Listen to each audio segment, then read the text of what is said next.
دا سوالات جوابات سلسله شروع کو ګورو چې د وخت کې مونږ سره په لاین څوک دی او څه به ویل غواړي.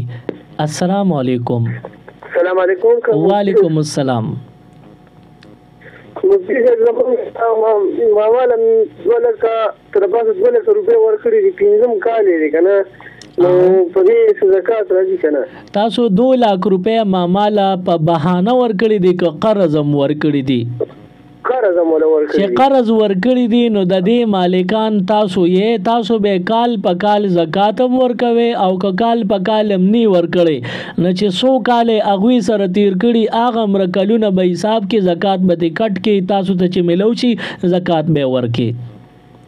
صحیح شمسی ہے او دا منگا کور لور کړی دی کنه لکه منگ دا غوی په کور کې وو نو دا لکه کور بسره ور کړی دی غوی دا ترونو سره راغو نو ترونه ځان ته راغو کوو دا کور ځان ته کوو نو منگ ولا بل دا حساب سره وګړي کومنګ دا چې منگ سره خپل دوه پیسې نشته نه نو دا پیسې د سړي چې تاسو ور کړی دي لکه قرض هم ولا ورکړي دي نو چې قرض دی ورکړي دي که په هر مد کې دی ورکړي خو بس قرض دی او دا ستا دی هغې مالک نه ته مالک نو ته به د زکات ورکې.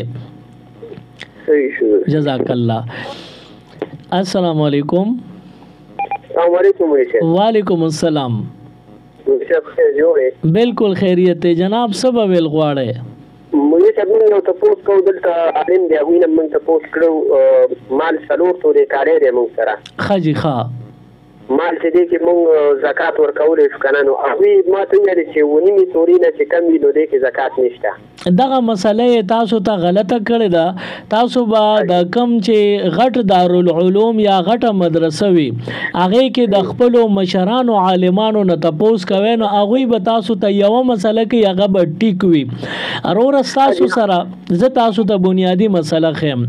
تاسو سره 4 تولې سره زر دي نو خامخا له 100 روپۍ خو به وي که نه او نو چې تاسو سره له 100 روپۍ هم وي او یوه توله سره زر در سره نو تاسو مالدار یې حساب به وکړئ چې څونه زکات راځي هغه به ادا کوئ.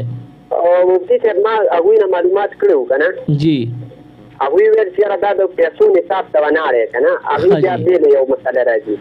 تاسو داسې وکړئ چې که د فتوې مطابق مسله غواړئ نو د فتوې مطابق مسله لا زه چې کومه ویم نو دا ده او دغه نور خلک چې درته نور څه وایي نو هغه په هغې کې بیا د آخرت کې خامخا د ګرفت امکان وي چې الله پاک دې ونه نیسي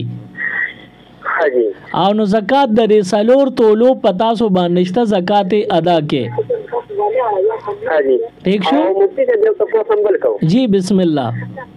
دا مونږ په تېر چې وظیفه کوي که نه او دا په روانه یا په ګرځېدو یا په ولاړه کولی شي چې ناست پسې نه وي. کم مانځه والا تسبیحات سبحان الله الحمدلله الله اکبر یادې بالکل بنده چې سلام وګرځو پاسی سمدستی نو که په روانه په ولاړه دا تسبیحات وي نو جایز دي.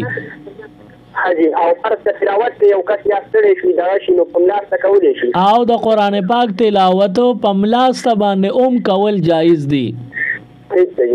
جزاک اللہ. مزید اسلامک ویڈیوز دیکھنے کے لیے ہمارے YouTube چینل دین اور دنیا کو ضرور سبسکرائب کریں اور بیل آئیکن ضرور پریس کریں تاکہ ہماری ہر ایک ویڈیو کی نوٹیفیکیشن آپ کو مل سکے.